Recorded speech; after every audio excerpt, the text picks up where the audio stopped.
nervous. Very, very dreadfully nervous I had been and am. But why will you say that I am mad? The disease had sharpened my senses, not destroyed, not dulled them. Above all else, with the sense of hearing acute, I heard all things in the heaven and in the earth. I heard many things in hell. How then am I mad? Hearken, and observe how helpfully, how calmly I can tell you the whole story. It is impossible to say how first the idea entered my brain, but once conceived, it haunted me day and night. Object there was none.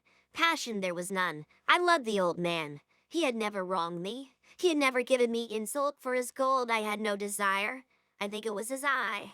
Yes, it was this. He had the eye of a vulture, the pale blue eye with a film over it. And whenever it fell upon me, my blood ran cold. And so by degrees, very gradually, I made up my mind to take the life of the old man, and thus rid myself of the eye forever.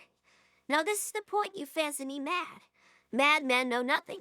But you should have seen me. You should have seen how wisely I proceeded, with what caution, with what foresight, with what dissimulation I went to work. I was never kinder to the old man than during the whole week before I killed him. And every night about midnight, I turned the latch at his door and opened it, oh so gently. And then when I had made an opening sufficient for my head, I put in a dark lantern. All closed, and no light shone out. And then I thrust in my head. Oh, you would have to see how cunningly I thrust it in. I moved as slowly, very, very slowly, so that I might not disturb the old man's sleep. It took me an hour to place my whole head within the opening so far that I could see him as he lay upon his bed. Ha! Would a man have been so wise as this? And then when my head was well in the room, I undid the lantern cautiously, oh so cautiously, for the hinges creaked. I undid it just somewhat so the single thin ray fell upon the vulture eye, and this I did for 7 long nights, every night just at midnight. But I found the eye always closed, and so it was impossible to do the work. For it was not the old man who vexed me, but his evil eye. And every morning when the day broke, I went boldly into the chamber and spoke courageously to him, calling him by name in a hearty tone and inquiring how he has passed the night. So you see, he would have been a very profound old man indeed to suspect that every night just at 12 I looked in upon him while he slept. Upon the 8th night, I was more than usually cautious in opening the door. A Washington whose word would be then mummed in mine. Narrow for that night, and I felt the extent of my own powers, of my sagacity. I could scarcely contain my feelings of triumph to think that there I was, opening the door little by little, and he not even to dream of my secret deeds or thoughts. I fairly chuckled at the idea, and perhaps he heard me, for he moved on the bed suddenly as if startled. Now you may think that I drew back, but no. His room was as black as pitch with the thick darkness, for the shutters were closed, fastened through fear of robbers, and so I knew that he could not see the opening of the door. But I kept pushing it on steadily. I had my head in, was about to open the lantern when my thumb slipped upon the tin fastening, and the old man sprang up in bed, crying out, "Who's there?" I kept quite still and said nothing. For a whole hour I did not move a muscle. And in the meantime, I did not hear him lie down. He was still sitting up in the bed, listening just as I had done, night after night, hearkening to the death watches in the wall. Presently I heard a slight groan, and I knew it was the groan of mortal terror. It was not a groan of pain or of grief, oh no. It was the low, stifled sound that arises from the bottom of the soul when overcharged with awe. I knew the sound well. Many a night, just at midnight, when all the world slept, it has welled up from my own bosom, deepening with its dreadful echo the terrors that distracted me.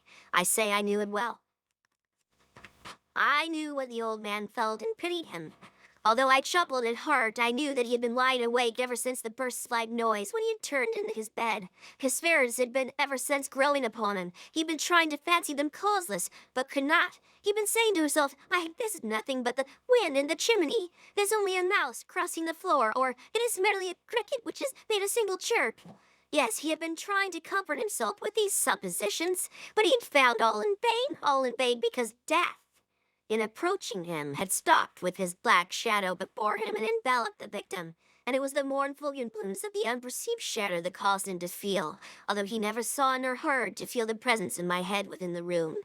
When I had waited a long time, very patiently, without hearing him lie down, I resolved to open a very, very little crevice in the lantern. So I opened it. You cannot imagine how stealthily, until at length in a simple dim ray like the thread of the spear, shot from out of the crevice and fell full upon the vulture eye. Here was open, wide open, and I grew furious as I gazed upon it. I saw with perfect distinctness all the dull blue with the hideous veil over it that chilled the burying marrow in my bones. But I could see nothing else of the old man's face or person, for I had to write and array as if by instinct precisely upon the damned spot. And have I not told you that what you mistake for madness is but over-cheapness of the sense? Now I say there came to moon gears above, dull quicksand such as a watch makes when enveloped in cotton. I knew that sound well too. It was the beating in the old man's heart, and increased my fury, as the beating of a drum stimulates the soldier into courage. But even yet, I'm afraid he kept still. I scarcely breathed. I held the lantern motionless. I tried how sturdily I could maintain the ray upon the eye. Meantime, the hellish tattoo of the heart increased. It grew quicker and quicker and louder every instant. The old man's terror must have been extreme. It grew louder, I say, louder every moment. Do you mark me well? I have told you that I am nervous, so I am. And now, at the dead hour of the night, amid the dreadful silence of that old house, so strange a noise as this excited me to uncontrollable terror. Yet for some minutes longer I refrained, and stood still. But the beating grew louder. I felt the heart must burst. And now a new anxiety seized me. The sound would be heard by a neighbor. The old man's hour had come. With a loud yell, I threw open the lantern and leaped into the room. He shrieked once only. In an instant, I dragged him to the floor and pulled the heavy bed over him. I then smiled gaily to find the deed so far done. But for many minutes, the heart beat on with a muffled sound. This, however, did not vex me. It would not be earned through the wall. And late it ceased. The old man was dead. I removed the bed and examined the corpse. Yes, he was stone dead. I placed my hand upon the heart and held there many minutes. There was no pulsation. He was stone dead. His eye would trouble me no more. If still you think me mad, you will think so no longer when I describe the wise precautions I took for the concealment of the body. The night waned and I worked hastily but in silence. First of all, I dismembered the corpse. I cut off the head and the arms and the legs. I then took up 3 planks from the flooring of the chamber, deposited all between the scantlings. I then replaced the boards so cleverly, so cunningly that no human eye, not even his, could have detected anything wrong. There was nothing to wash out, no stain of any kind, no blood spot whatever. I'd been too wary for that. A tub had caught all. When I had made an end of these labors, it was 4 o'clock, still dark as midnight. As the bell sounded the hour, there came a knocking at the street door. I went down to open it with a light heart, for what had I now to fear? There entered 3 men who introduced themselves with perfect suavity as officers of the police.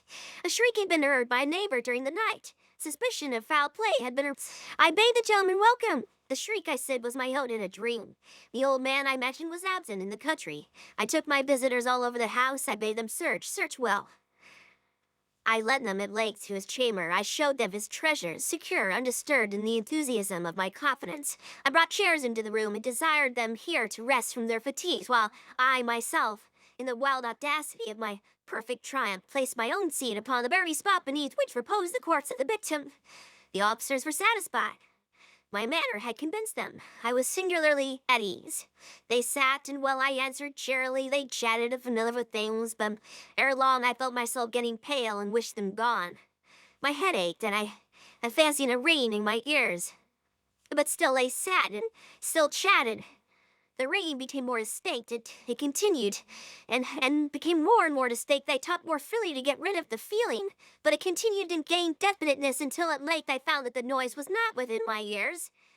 No doubt I now grew very pale, but I talked more slowly, and it was a heightened voice, yet the sound increased, and what could I do? It was a low, dull, quick sound, much such a sound as a watch makes when enveloped in cotton, and I gasped for breath, and yet the officers heard it not. I talked more quickly, more vehemently, but the noise steadily increased. I rose and argued about trifles in a high key and with violent gesticulations, but the noise steadily increased. Why would he not be gone? I paced the floor to and fro with heavy strides as if excited to fury. But the noise steadily increased, and oh God, what could I do? I foamed, I raved, I swore, I swung the chair upon which I'd been sitting, and grated upon the boards, but the noise arose over all and continually increased. It grew louder, and still the men chatted pleasantly and smiled. Was it possible they heard not? Almighty God, no, they heard. They suspected. They knew. They were making a mockery of my horror. This I bought and this I think. But anything was better than this agony. Anything was more tolerable than this duration. I could bear those hypocritical smiles no longer. I felt that I must scream or die, and now again an arc. Louder, louder, louder, louder! The land I freight! This temple no more! I invent the deed!